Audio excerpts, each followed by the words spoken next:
Recording started. Thank you very much. So I am Bodun Yoshikumaya. I am an alumni, as you all know, consultant, hematologist, and blood transfusion specialist. And I work at the Lagos Blood Transfusion Service. I'm honored to be a host in this particular program titled Creating the Harmony Between Work and Life. I'm here with our speaker, Dr. Uzoamaka Eson, and a host of other colleagues and students from my alma mater, Obafemi Awolowo University. When I saw this topic, I was actually very excited because it's quite difficult for me to actually lay a balance between work and life. It's an intentional thing. And these are things that we should have started thinking about, talking about, and planning for. Even when you are in school, you don't just wait until you are working. Don't just wait until you are in the heat of things before you start looking at ways for you to have that particular balance. So I really was excited to be a part of this particular session of OAU Med Talks.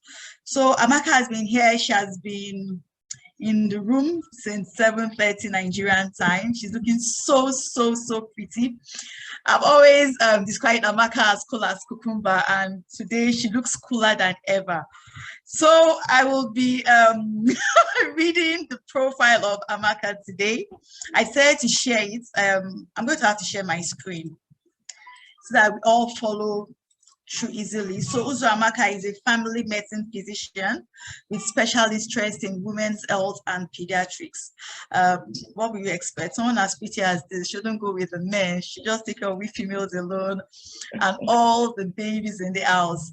So she obtained a medical degree from the Obafemi Awolowo University Ile-Ife and trained as a consultant at the Sunny Downstate Medical Center, Brooklyn, New York. She's a member of the American Academy of Family Physicians. She's presently serving as a family physician at My Michigan Health Group and is a clinical assistant professor at the Michigan State University. Ethical, always on point. Dr. Eson is a seasoned leader. She's a great manager. She has always been a great leader and manager, and she's a superb team player. She's committed to helping her patients reach the best state of her health. When I saw that in our resume, I just thought about it. Really, sometimes health is not 100%, but my best can be 50%, another person's best can be 90%. So all Amaka does is to make sure that our patients reach the best state of her health. She's happily married with two sons to Somi Eson, who is also a medical doctor, specialized as a cardiologist and an electrophysiologist. So please welcome on board Dr. Uzoamaka and Eson. Hey, thank you, Bodun. That was a fantastic accolade, and my head is swelling a little bit. Thank you. So, hello everyone. It's about 2:15 here in Michigan State. So good afternoon to my distinguished colleagues. I'm very happy to be amongst my wonderful friends and people that have been a part of my life during my journey through this medical profession. I also thank our fellow medical students who are here, who also have joined us to get some little tidbits, from your older ones who have kind of like paved the way for you guys to go. So thank you for being here. And I also want to give a shout out to my mom, who is on this meeting, Dr. Mrs. Irene Okwereku. Well, not everyone, but most people know that my parents are doctors. My mom is a pediatrician. My dad is a gynecologist, obstetrician, and both of them obviously have been the reason why I'm here today. And thank you, Mom, for coming. And yep, so yes, today I am talking about creating the harmony between work and life. So just by way of introduction, I am, yes, a family medicine physician. I'm currently in Midland, Michigan, and I work in My Michigan Health Group, okay, which is affiliated with the University of Michigan. And I'm also a clinical assistant professor with Michigan State University, meaning I teach medical students. So I'm strictly a clinical physician, outpatient only, and my first and foremost, will I say, what I love most, with my profession is women's health. I'm really into women's health, especially where it involves contraceptive counseling and, talking to teenage girls and, women, in the pregnancy range and all that. So that is what I love doing. And I am here with my husband in Midland, Michigan. He's also an electrophysiologist, cardiologist, one of the hustling people. Yeah, I'm very laid back. So yeah, and we have 2 boys here. So yeah, as most of my colleagues know, we're all together. We graduated from IFE 2005 as medical students into house job and further training in residency and our different careers. So I came in to the US, the United States, in 2006 after I got married to my husband. And then I wrote my board exams, and in 2010, it's very, very difficult. Most people know, coming over to the States, board exams, trying to match into the program, it tends to get more difficult with each year, but by God's grace, I was able to get into residency training in SUNY Brooklyn, the SUNY Downstate Medical Center in Brooklyn. So very, very tough residency training. Most people that know New York, the big cities, New York, Chicago, Atlanta, it's a lot more stressful when you're training in bigger cities as opposed to where I am now, very quiet. So I started residency training in 2010, and I graduated from training. It was a 3-year family medicine program, 2013. And then my husband and I came over to Michigan. This is my first and only job as an attending, which is known as a consultant in Nigeria and the UK, family medicine physician. So, and I've been here for almost 9 years, 2013 to 22, almost 9 years. So all throughout my medical journey, more or less, I've come to find out that a lot of times, in life, we tend to forget about ourselves. We always, especially as medical doctors, we always forget that we are also human beings. And if care is not taken, we can also be patients, if we don't take care of ourselves.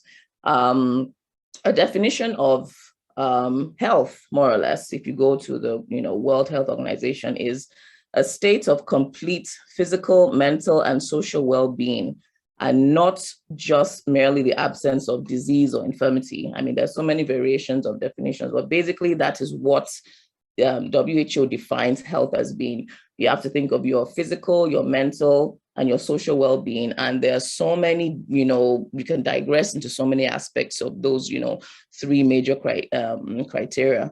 But one thing I've learned throughout my journey as a medical doctor is that you have to take time. I mean, we cannot emphasize it any more than, it needs to be emphasized. You have to take out time to take care of yourself. There's no point you struggling and, working so hard, at the end of the day, collapsing at work, at the end of the day, just feeling burnt out, a lot, at the end of the day, feeling so depressed, and unsatisfied basically with what you're doing with your life. Okay.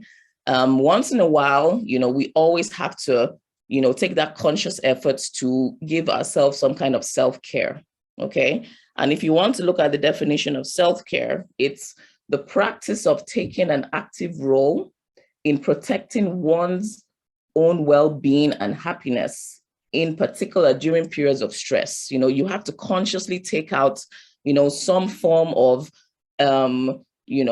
action, as it were, to give yourself some rest, to take yourself away from your stressful, situation or environment. Okay. Everyone knows that medicine, I mean, if you look at several studies and, statistics, medicine is one of the hardest career choices in the world. Okay. And, going through especially if you trained in Nigeria, going through medical school, going through all those years with strikes here and there, with a lot of times we don't really have a lot of hands-on or a lot of state-of-the-art, equipment, or things to practice with. So we're more focused on books a lot, so that mental, drive of reading and, hours into the night, jacking or whatever we call it, it's a lot, it takes a lot of mental stress. It takes a lot of physical stress. And many times, I mean, a lot of us can, verify, we would go hours, through the night without sleeping, we were drinking coffee till 3 a.m. in the morning, you were crashing, different for different examinations. You were just doing a lot of things that are not, ideal for, for good health, more or less. And yes, there are different phases of life, I believe, and you have to pass through different phases of life. And some phases require you to hustle and kill yourself, because you can see the light at the end of the tunnel. You have a goal, you have the purpose, you're driven. So there are some phases that you just have to put in that work, and then, forget about everything else. Yes. And then there are other phases that, man, you need to take it easy. Okay. Otherwise, you are going to find yourself on a hospital bed, very soon. So this is why I emphasize a lot on and self-care, being very important, especially during periods of stress. Like, for instance, now, everyone asks me, okay, how do I, go about self-care? How do I find time, to be able to balance or, to be able to do what I would, want to do to at least give myself some kind of, ease from work and all. So basically, it really depends on what you want in life. Okay, there's some of us who are go-getters. Some of us are so driven. We want to be in active duty all the time in the hospital. Some of us are so hands-on. We have the surgeons, we have the researchers. Some of us everyone has a different goal in life, and that just makes us very unique individuals. God did not create two people the same. Okay. Even if, you're at the same level, especially for medical students now, even if you're at the same level, the same age, the same path with another person, your destiny is different. Your goals are different. Your purpose in life is different. So no two people are the same. Okay. So there are some people that are very tenacious, very driven, they want to go all the time, type A personality, perfect. That's them. There's some people that just like to sit, take things, pull back, take things easy, see how they do. I'm known one of those people. So it's good when you know yourself, you know how much you can take in life, you know how much you can endure. Okay. And then you find ways to make sure that endurance is not killed or taken for granted or whatnot. So for instance, now when I first started, when I was about to graduate from my residency program, I had a very good mentor. And that's one thing in life you should also do. You need to find good people that can direct you and advise you on what you want to do, especially for the young ones, what you want to do in life, how you want to achieve your goals and, basically how you want your life to look like. So I had a very good mentor in residency. She was one of our consultants, attendings. And when I was about to graduate from residency, I told her I didn't really know what I wanted to do. I was in family medicine. I originally wanted to do internal medicine because I liked endocrinology, but I didn't match for internal medicine. So I was in family medicine, and she said, okay, if you can't do endocrinology, what else do you like? And I said, okay, I love women, women's health. I love contraceptive counseling. I love sexual health. I just wanted to do something focused on women.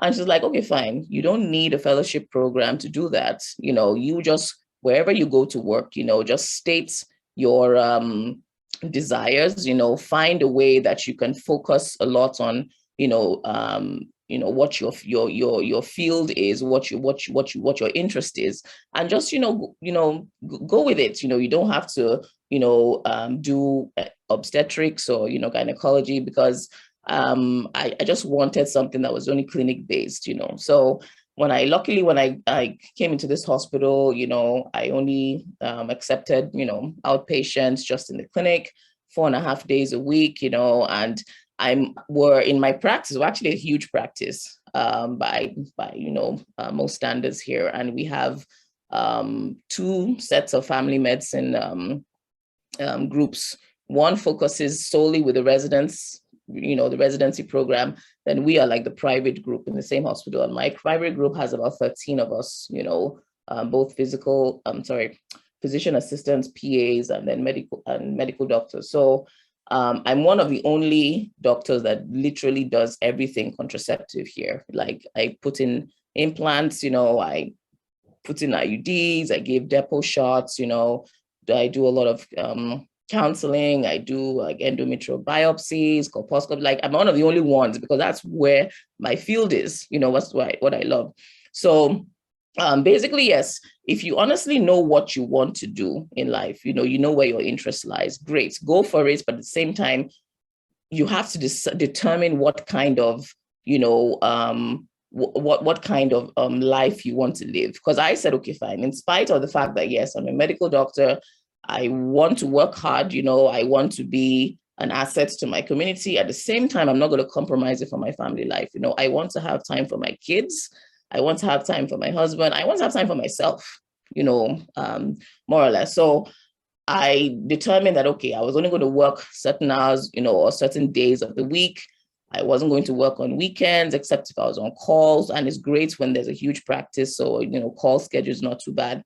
I said at least once or twice a week, I will go, to exercise, because honestly, there's so many things that are important, to your physical, mental well-being. Exercise is one big factor. I mean, there's so many, apart from exercise, good sleep, eating right, they're just taking a rest, there are just so many things that you can, that can impact your life, physically, mentally, and socially. So one of my pointers here was I needed to exercise, and not merely exercise just to lose weight. I mean, of course, that is rather very high intensity exercise, but exercise just to at least keep your, your tolerance or your endurance up, And again, if you look at all the research, exercise releases a lot of endorphins, it releases a lot of good antioxidants. So, and exercise just kind of takes it takes you away psychologically from a lot of stress, in your current environment, because you're really not thinking,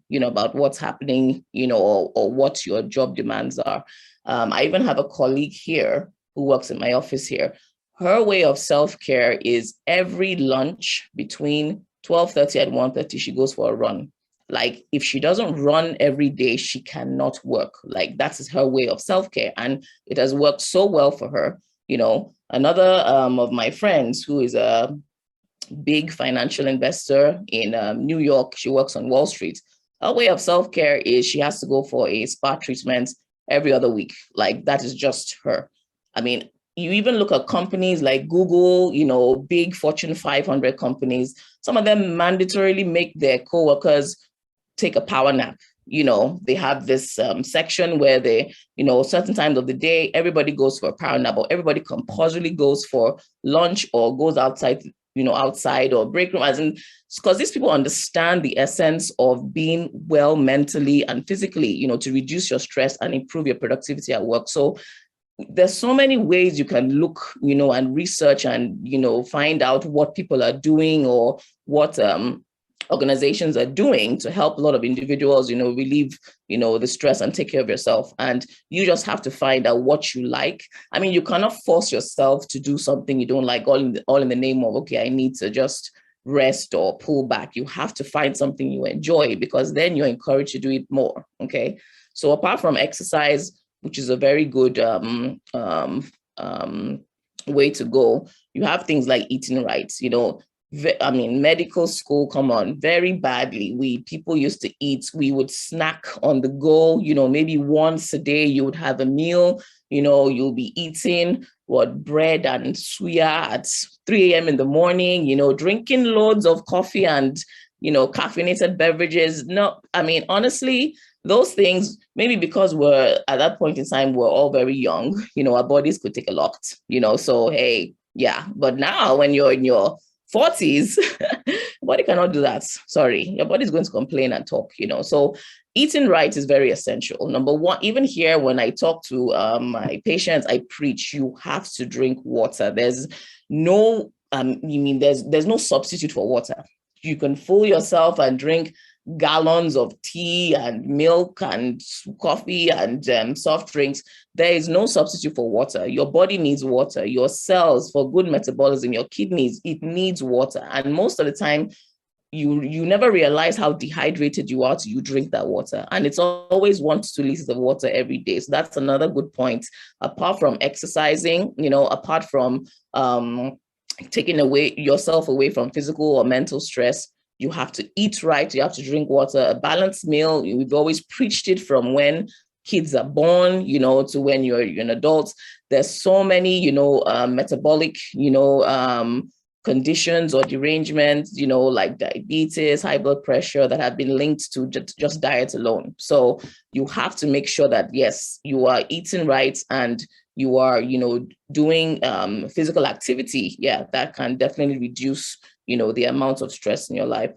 Now, again, sorry, I'm just trying to bring up my pointers here. Yeah. So again, too, apart from,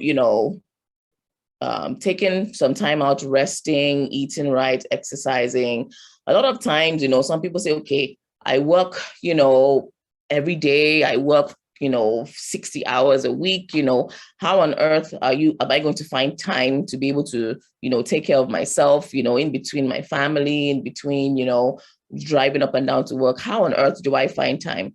And honestly, unfortunately, that you only have 24 hours in a day. That's just the way God made it. That's just the way, life is. You cannot have more than 24 hours in a day. So time management is extremely essential, okay? You have to really sit down and look at your itinerary, you can do week by week, day by day. You have to just do that time management. You have to be very efficient, because that's the only way that you can actually, pull out or portion out time, to take care of yourself.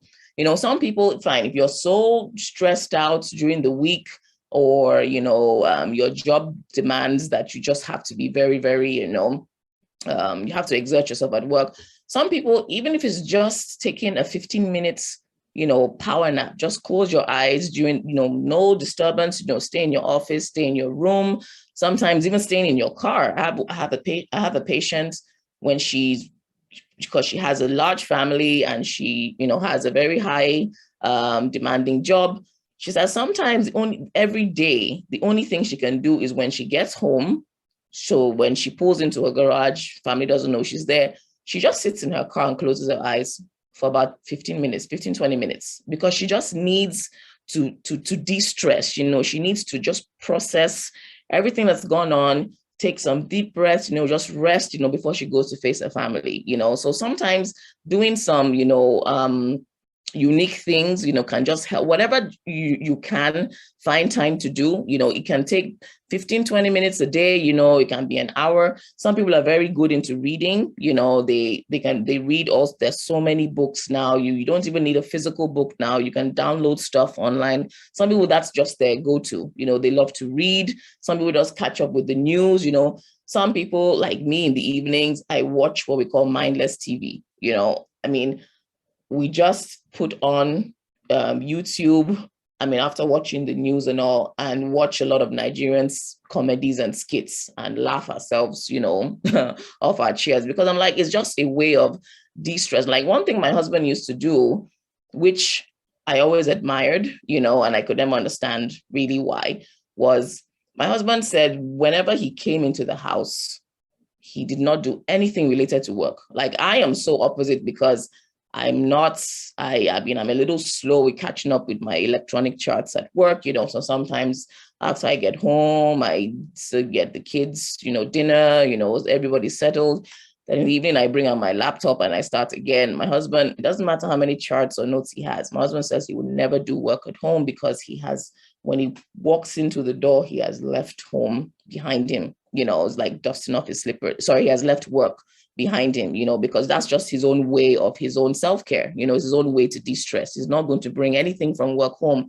And if that's what you need to do, especially to have time for your family, because yes, your family needs you, if you have family, or if you have people that you actually take care of at home, they need you also. Okay, as a medical student, maybe you don't have such a responsibility, but at the same time, you have to mentally draw the line and know, okay, this time out is when I'm going to put in my best effort, whether it's for work or reading or, going to classes or doing what I have to do. And then this time out, even if it's just an hour, do something else that's not going to, make me think of my, what I've done all day. When we were in medical school in Ife, I mean, many of us had different activities, what we say extracurricular activities that we did. A lot of us had fellowship programs. A lot of us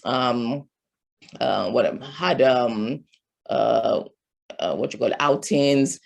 Everyone knew me. I love to dance. I had a club. It was a gospel club, Spirit of David. And that was so relaxing and de-stressing for me. I just love to put it out there and dance away and be with, my friends, So, everybody in medical school, we all found a way to try and, just get that whole, burden of everything that has been forced into our brain, the whole day, and just try to do something relaxing. And some of us, sometimes for a whole day, we're not reading, we're done. We either just chilled, did something in our rooms, watch television, or go hang out with friends. But every so often, your body would always signal to you, whether it's your physical or mental, will always signal to you that, hey, I need to take a break, and you should listen, because if you don't, one day your body's going to forcefully make you crash, and it's not going to be, fun. Okay. So, so we've talked about basic, ways of engaging in self-care, whether it's just exercising, drinking lots of fluids, hanging out with friends, finding some extracurricular activity, reading, some people take up, swimming, or any kind of sporting activity. I used to play volleyball also when I was in secondary school. I went to Queen's College, so we had a nice volleyball team. But even in Ife, I found, that with the sports hall had various sports and activities, and I found the volleyball team and actually started playing for a little bit. So anything you can find that gives you joy, just gives you a few moments of peace. Yes, you can. I would honestly encourage you to go for it. Okay. And here too, I have so many, when I talk to my patients about finding time to just try and de-stress and take care of themselves, the first thing they'll tell me that I don't have time. I'm like, honestly, everyone says I don't have time. You have to make time, because if you're really interested in something, if you really feel it's going to be productive to your life and beneficial, you will make time for it. It doesn't matter what it is, you will make time for it. So saying that you don't have time just means that you're not managing your time well. So basically, yes, you have to just emphasize on that time management and carve out something, even if it's 15 minutes per day, even if it's a few hours per week, something that you need to do that is not focused on your current studentship or your job, whatever it is. Okay. So so let's see what else here. So what else can I say? So basically, yes, that's in a nutshell is what I have to talk about today.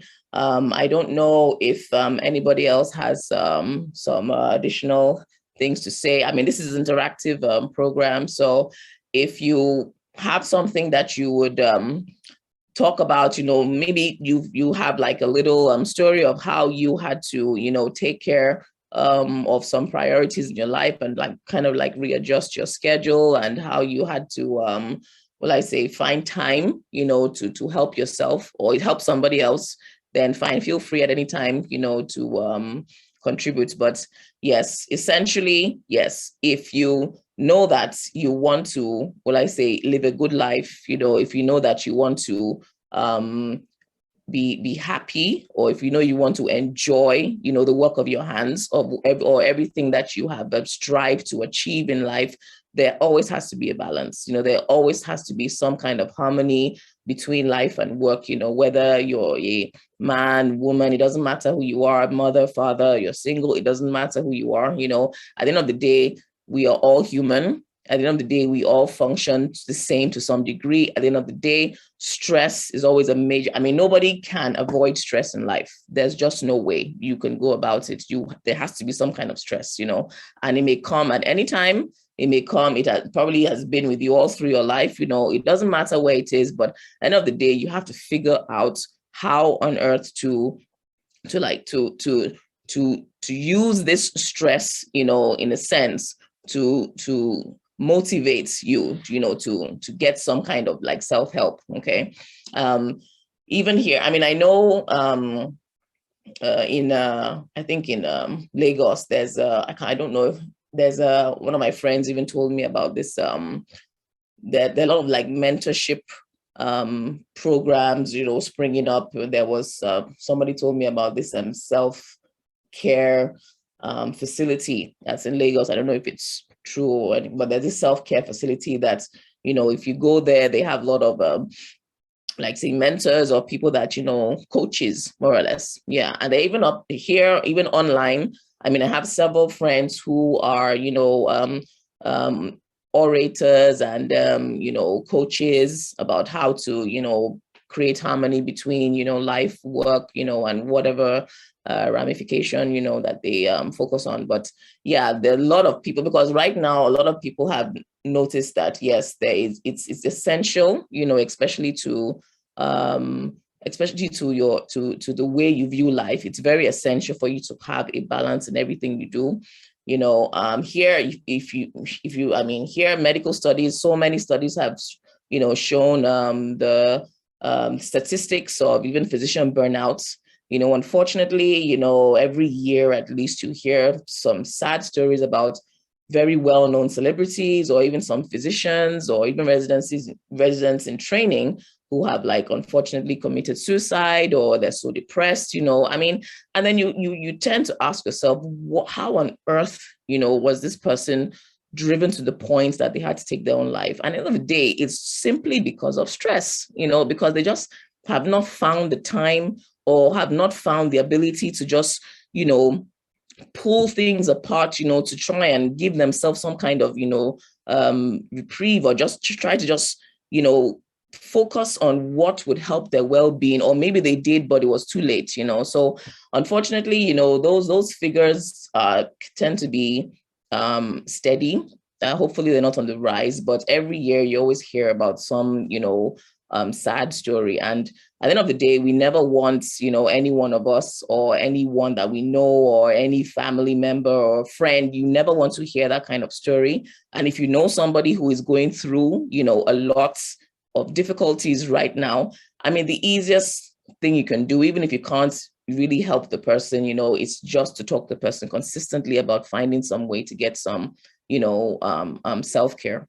Okay. So at the end of the day, like I said, different phases of life, but whatever phase you're in, you just have to find the time to do what you need to do the needful. Okay. So hopefully I've been able to at least encourage some of you to take up some things, or at least to really iron out what exactly you feel would be, helpful and healthier for you, especially when you go through your current profession or medical career now.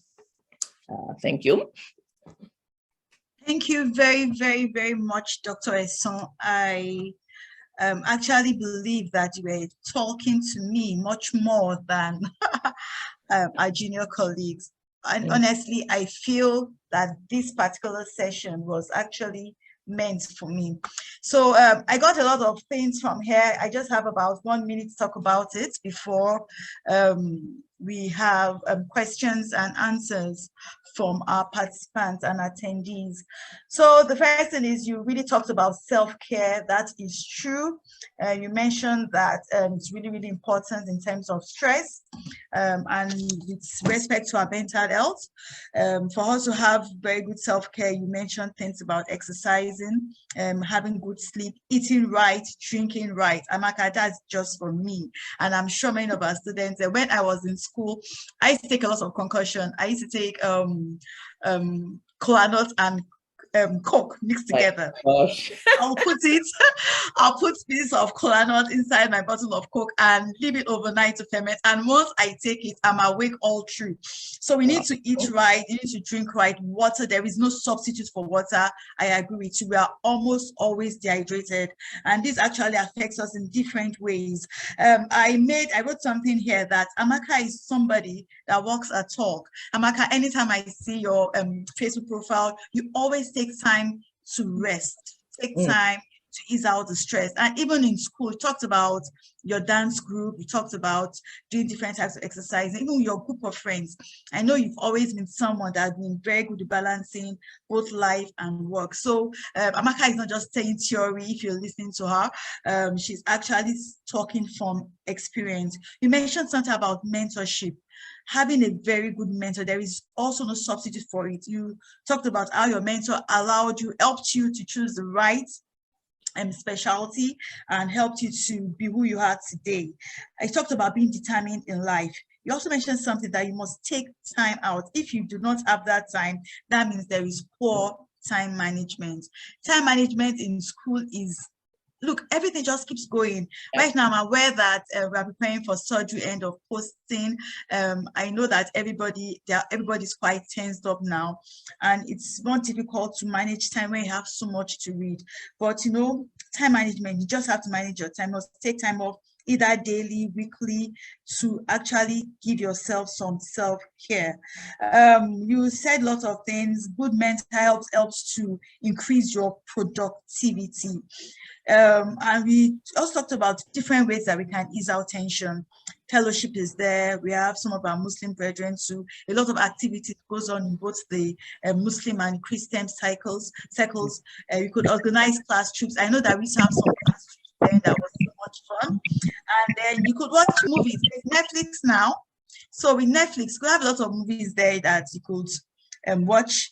You could visit friends too. So this is just a summary of all Amaka has said, and I know there is much more that people would like to talk about. So if you have a very good experience you want to talk about in the next 5 minutes, you are welcome to say something. And if you have some questions on how we could do better with balancing both work and life, balancing our academics and our personal life. Everything has to start now when you are in school. As I said earlier, you can't just wake up one day after you become a medical doctor and think that you can balance it just like that if you do not have the experience from when you are a student. So if you have anything to say, kindly put up your hands. I have some questions here. It says, Amaka, how best do you think type A personalities can distress? Please give us a nice answer. And thereafter, there's another question here. How does the medical student achieve this with end of postings? Amaka, please, how did you achieve this with end of postings? You are very brilliant. You've always had very good scores.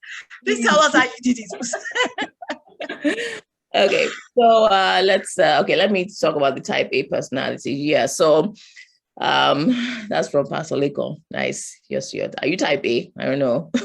So, okay, type A personality. Those are people that are extremely driven. You know, there are people that are very hardworking. There are people that are very mentally focused. You know, there are people that are leaders. You know, people that take up a lot of responsibilities at work, you know, the natural kind of born leader, you know, so to say. They're very focused. A lot of them have obsessive compulsive disorder, very, very, very sharp. Now, priority. So to the book, yeah. So type A personality are one of the hardest group of people that tend to distress, because they are so focused, and they want everything done accordingly, everything done timely. So it's very hard for them to let go. So for many of these people, yes, one thing that I feel could be definitely beneficial is journaling. A lot of them have so many ideas, they love time management, everything always has to be, all their, T's are crossed, I's are dotted. So many of them find a good way to help, will I say, bring out all their ideas or just to relax and let things flow when they write. They write a lot, they journal, put down stuff in the journal, a lot. I have a friend too, very type A, it's ridiculous, but she writes a lot, and she's a very good mentor, because she tries to go into coaching programs and tries to at least give her ideas, to, platform. And also that's one way type A, people can learn to, distress a little bit.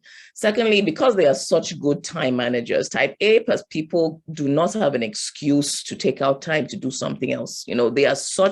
They're very efficient with time, so even if it means, just even going for a walk. I have a nurse here, power walk every single day. She lives around me. Every day I'm driving home, I see her walking, and she's done it for 4 years. Initially it was to lose weight, which she did and was great. But now she said it's just a part of her. It just helps her. She just puts on headphones, good music, and she's out, power walk for an hour. I know. And it's such a perfect, she's like, she just feels there's a change in her, she just feels so like she can conquer the world. She just feels good, so type A too can do that, and while they're even walking, they have ideas flying up and down, so these are just ways that, yes, people that are very, very focused, can, distress. Some people just take up exercises, swimming, like a lot of them, even exercises when they're walking on the treadmill, things that they can still think, while they're doing, some way of just relaxing. Great for them. And for the medical students, achieving this end of posting, well, that one is a question for God, because I seriously, I don't know how we did it. Oh my Lord. And even though Bordering has hyped me up a little bit, I'm telling you, compared to some of my mates, even his Bordering herself, I used to run away from reading. My friend, like, God help all of us. I'm going to relax. I'm going to enjoy myself. But honestly, end of posting, that is a whole big section on its own. It is very difficult to relax. At the end of the day, you just have to take that time out to sleep. You heard what people did, cola nut and Coke, drinking coffee all hours of the day, staying awake, your friends pinching you, it's so hyped up, especially in Ife. Because if you go to Unilag, they don't read loose. They don't read as much as we do. Maybe Ibadan's a little bit of a competition here and there, but seriously, yes, that end of posting exam, it's a hot, week or set of weeks for us. And it's hard to relax. But at the end of the day, you find out that the more and more you stress yourself mentally and physically, the weaker you become, the more you forget, the more confused and jumbled up ideas in your head. Even if it means honestly, the human mind needs at least 5 to 6 hours to sleep, good deep sleep. So if you cannot do up to 6 hours, I would say 4 hours. You have to take that mental break, some way, somehow. And like I said, even during times when you're trying to read and you say nothing is entering, many of our colleagues will just go out for a walk, go to buy suya, go somewhere, just walk, because your mind just needs to take a break. No matter how smart your mind is, it has to take a break, after a while. So the good things are end of postings only last for a few weeks, and that's it. You don't have any excuse again. So at least give the best you can, at the same time, focus on just trying to take a few, even if it's 15 minutes every hour, to just leave your environment and do something else so you can come back refreshed, drink lots of water, because when you're dehydrated, obviously nothing is going to really, sink in. So those are just the tips I would have for now. Let's see, any more questions? Questions, Amaka, just to my dear, I think we can wrap this all up. So it says, how does one go about mentorship, keeping in view the gap between the students and teachers? So it's talking about mentorship. And please, Alaba, I think you should give us a session on mentorship very soon. Again, I think we've had one before. We should have another one. Also, how does one balance the regret of not achieving your best academic potential while trying to balance your life? Wow, that's a very, very heavy question. Okay. All right, let me first talk about the regret of not achieving your best academic potential. Okay, so yes, I mean, honestly, to err is human. Like I said, everyone goes through phases of life, and I believe that each individual phase of life you go through, there's something you're meant to learn from it, some kind of teaching. Like, even though you see most of us now, all of us in this class, in this alumni group, by God's grace, we're all doing well. We're all in different phases of our lives. We've all like learned so much, in our journey. Many of us, like for instance, myself, I had to write, what was it? Which one did I write? Which exam? I had to retake my anatomy exam in like my third year. Yeah. And I had to, I mean, because of silly mistakes and things like that, So, and again, if I look back and I say, do I think I really balanced, like my social life and my, medical, academic life, I would say, okay, I probably could have sat down to read some more. Yeah. But at the end of the day, whatever decisions you make in life, there would always be some regrets, because you look back and say, if I had done this, or I had, put in some more effort, you can't do more than your best, and I keep pleading with medical students, honestly, give the best you've got and leave the rest. There's only just so much you can push yourself. Okay.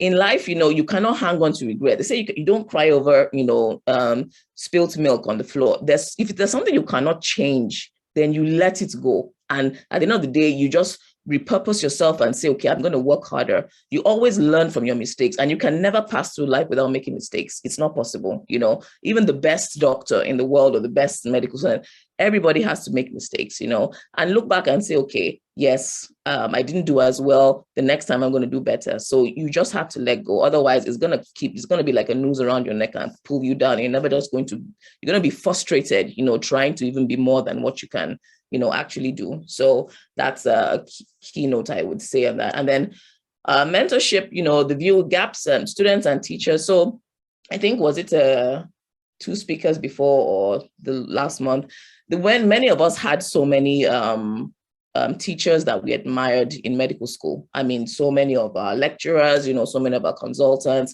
and many of them, yes, are actually very kindly disposed to med students because they want you to learn.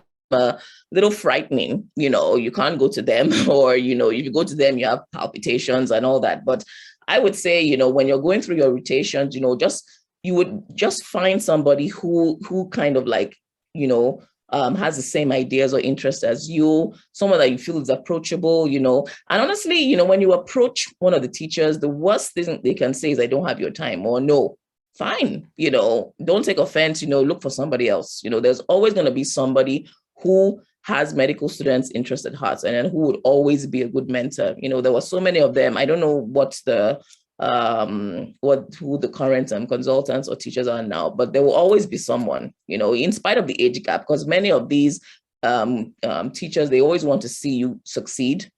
Very few, are too high up there that they don't have your time, but a lot of them really want to see you succeed. So it's really just a matter of searching and finding, who you can actually, cleave to, more or less. Okay, thank you very much, Amaka. I think I am missing my video right now, but I don't know what just happened. Well, we can see you. You can see me. Okay, beautiful. Yeah. Thank you very much. So, thank you very much for this. I was going to ask you a question, and somebody already asked about getting it wrong when you're trying to balance things. I have friends that, because we're trying to put in more into fellowship activities, it affected them. And some try to put in more time with family, as in family back home, and it affected them. So I think you've kind of been able to talk about it midway. Also, trying to balance things is just something that we have to keep doing. We'll make mistakes, and then we will do things just like a PDS cycle. You just keep trying over and over again. It's time for us to stop. I've got notifications here. telling me that there's an end of posting coming very soon. If you are here, please let everybody know that the OAU Med Talks and every alumni of OAU 2005 set is actually wishing you well. We will put in our prayers. We're encouraging you. We've gone through this path before. We know you can do it. We have so much faith, so much belief in you. I know that by the time we're coming back here in a few weeks' time, you're going to give us very, very good news of how well you've done. Yes. So thank you very much. We have to go, but I have something to share. It's International Women's Day. Every woman here, I'm so woman biased this week. I've told everybody anything about women is top of my priority. So if you can see this, please read it. Dear women, dear girls, men, you can key into it if you want to. If you can't afford it, outsource it. If you don't enjoy doing it, outsource it. If you are tired, outsource it. If you need time to do it and to focus on other things, please outsource it. If your health won't allow you to do it, outsource it. Let them say you are lazy or proud. As long as you are getting this done, use a system that works for you. Use a system that works for you, or show me who got awarded for person with the suffer pass. Anyway, somebody sent this to me. I am not a type A personality. I've never been a type A personality, but over time, I have been so focused on work, and somebody sent this to me that bothering is high time you take a deep breath. Please try to outsource it, delegate duties to other people. Ty also sent me a message about delegating things. As students, look, if you know you cannot do it right now, you can always just tell somebody to do it. Focus on your academics at this particular time, work on time management, get some time to take walks. Walks were very, very therapeutic for me. I used to walk a lot, and I had friends that used to go on with me then. And during those walks, we used to do a lot of discussion, but it used to really make me relax. So thank you, everybody. We have to go right now. It's been a wonderful time. I really, really enjoyed it. Amaka, thank you very much. I really need you to send us this recording. I have to listen to it over and over again. And if I feel this way, I'm sure everybody needs to listen to it over and over again. Thank you very much. And have a lovely night. And once again, remember that we have you in our prayers, we have you in our thoughts. We are sure that you will do very well in this end of posting, and we believe so much in you. Thank you, Bothering. Bye, everyone. Bye, everybody. Bye. Thank you. Thank you. Thank you. I'm outsourcing it now. Tinuke, we outsource all our notes to Tinuke. Oh, your notes. Give Shay something to do now. Shay? How are you? Outsource to him. Do Alaba. Alaba is doing a lot. Yeah, leave him. Can you please outsource some of your mommy duties to Alaba? I know he's a very good guy. With all pleasure. I've never complained. With all pleasure. Yeah. Nice. Thanks so much, guys. I think we're finished, but Sorry, I'm staying on the line. Please stay on the line. 2 minutes. Please stay on the line. Thanks very much, guys. See you next month. Please don't forget to send emails to oaumed05@gmail.com with respect to questions and mentorship. Mentorship goes on over till now. I still have a wonderful mentor. In short, I'm here at this stage because of my mentors. People, every day you meet new mentors in life. So if you have questions about mentorship, please send it to this particular Gmail account. That is oaumed05@gmail.com. You get your answers. Learning is every day, balancing is every day. Like Amaka just took me. Amaka, you need to give me an end of posting now. Right now, I'm vibrating. Please. I need to pass everything. Don't worry. I'm vibrating. Go and see me. I'll introduce you to the Ministry of Enjoyment. Hey. Ministry That's kind of posting. Share. I have to pass it. So thank you, everybody. Bye. All right, guys. Take care. Love you guys. Thank you very, very, very much, everybody. Bye. Bye. Bye.